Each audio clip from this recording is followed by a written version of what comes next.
ሰላም እንዴት ናችሁ? እንግዲህ ከሰሞኑ የሚስ ወርልድ የቁንጅና ውድድር ተካሂዷል።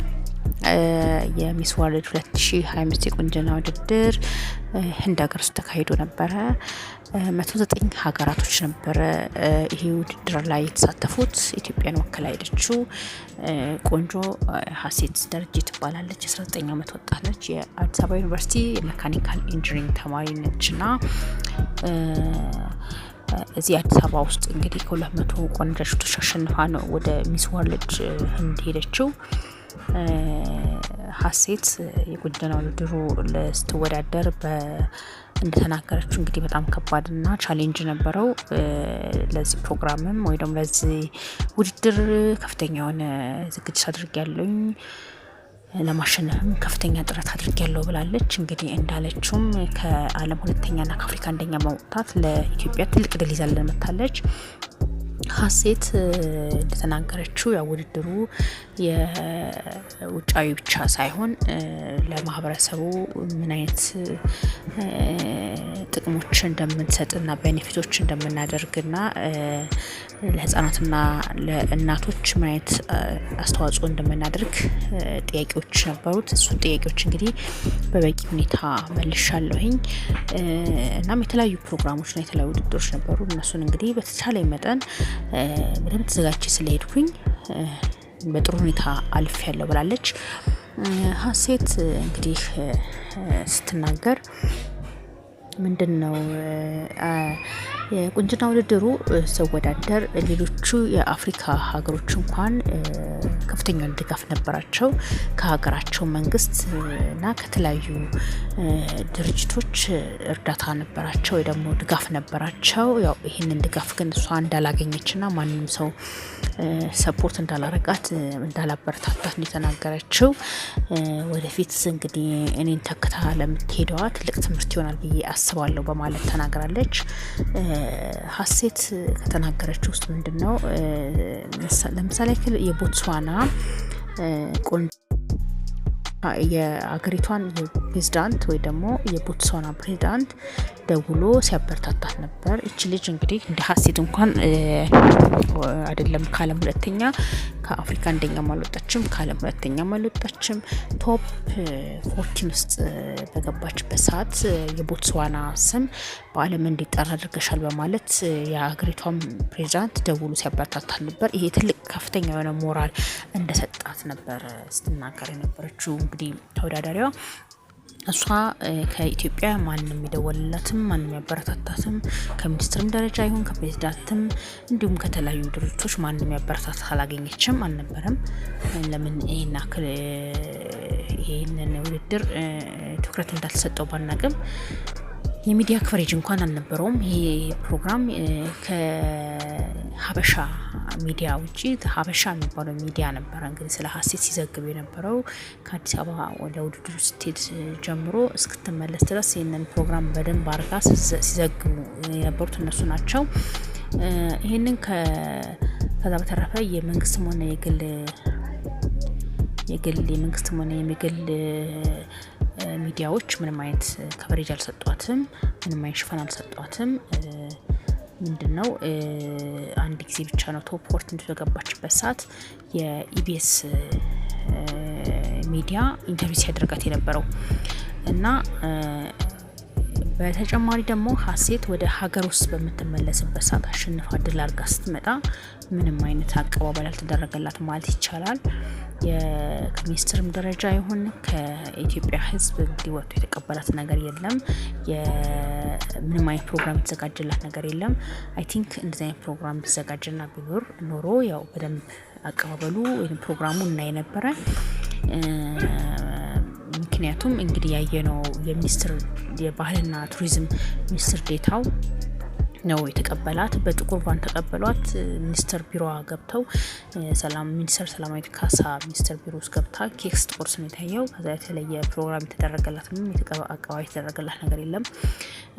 ምክንያቱም የቦትስዋና ቆንጆ ምንም አይነት ውጤት እንኳን ሳትይዝ በዓለም ደረጃ የቦትስዋና ስም በማስጠረቷ ብቻ ከሚኒስትሮች ነው እንግዲህ ከፍተኛ የሆነ አቀባበል ሲደረግላት የነበረው። ከኤርፖርት ጀምረው እስከምታርፍበት እስከምትገኝበት ድረስ ከፍተኛውን አቀባበል ሞቅ ያለ አቀባበል ተደርጎላት ነው ልጅቷን የተቀበሏት።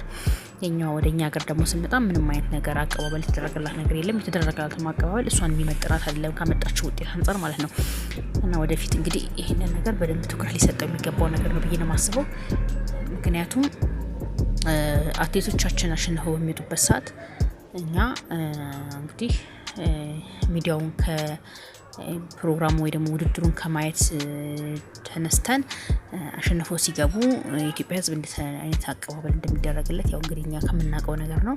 የቁንጅና ውድድሩ ላይ ግን እቺ ልጅ እንግዲህ እኔ ለመጀመሪያ ጊዜ ይሄኛው ነገር ያየሁት ከዚህ በፊት ሀያት አሸንፋ በመጣችበት ሰዓት ነው። እንግዲህ በቁንጅና ውድድር አሁን ለሁለተኛ ጊዜ ነው እንግዲህ ሀሴት የኢትዮጵያን ስም ስታስነሳ የነበረው እና ይሄንን ነገር ትኩረት ሊሰጠው አልቻለም። ትኩረት ለምን እንዳልሰጠው አላውቅም እንጂ የተለያዩ ሚዲያዎችን ሊዘግቡላት ነበር የሚገባው።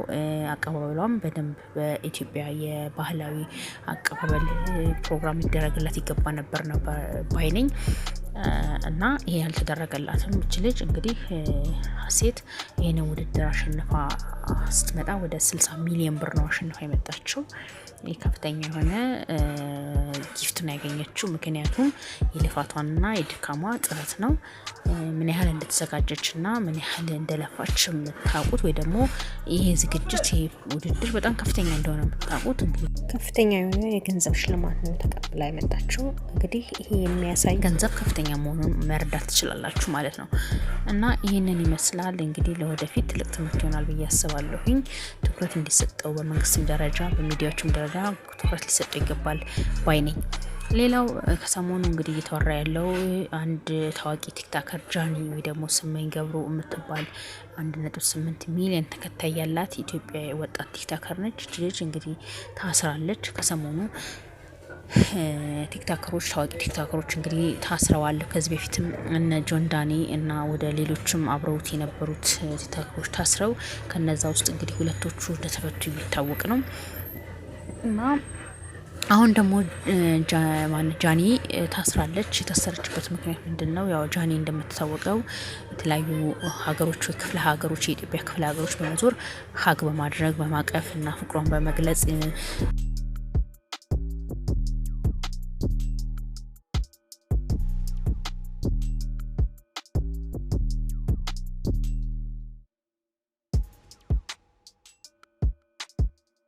ቲክታክ ስራዎችን በመስራት ነው የምታወቀው።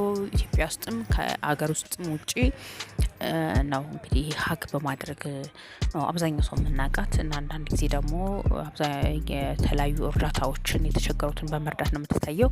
ሌላው ደግሞ ላይቭ ላይ እንግዲህ የተለያዩ ጌሞች በመጫወት ከጓደኞቿ ወይ ደግሞ ከቲክታከር ጓደኞቿ ጋራ ላይቭ ጌም ስትጫወትና ጊፍቶች ሲሰበስቡ ነው የምናውቀው። እና ይሄ ላይቭ ጌም ላይ ምንድን ነው ልጅ ስለ ድሬዳዋ ሴቶች አለባበስ ወይ ደግሞ ሽቲ በተመለከተ የተናገረችው ነገር ነው።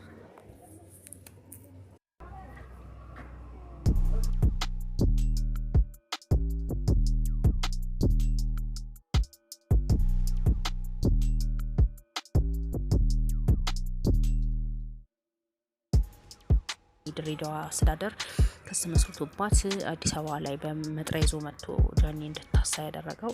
ጃኒ እንግዲህ ጉዳዩና ይህንን በተመለከተ እንግዲህ ጉዳዩ የምትከታተለው እዛው ድሬዳዋ ሄዳ ነው ታስራ ነው ማለት ነው። ይሄ እንግዲህ የሚያሳየው ምንድን ነው? ይቺ ልጅ እንግዲህ ወጣት ነች። ወጣት ሆናም አንዳንድ ጊዜ ሳትውሉ የምትናገሩት ነገሮች አለ።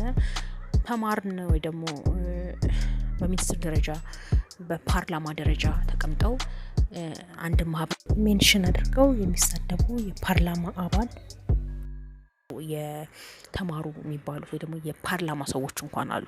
እነሱ ላይ ምንም አይነት ነገር ሲደረግባቸው አይታይም። ምክንያቱም ከዚህ በፊት አንድ ፓርላማ ውስጥ የአዲስ አበባ ልጆች አባታቸውን አያውቁም በማለት በጣም አስቀያሚ ወርዶችን በመጠቀም ሲሳደብ ነበረ። ይህ ሰውዬ እንግዲህ እስካሁን ድረስ ፓርላማ ላይ እየሰራ ነው። ምንም የተደረገው ነገር የለም። ምንም የተሰራ ነገር የለም።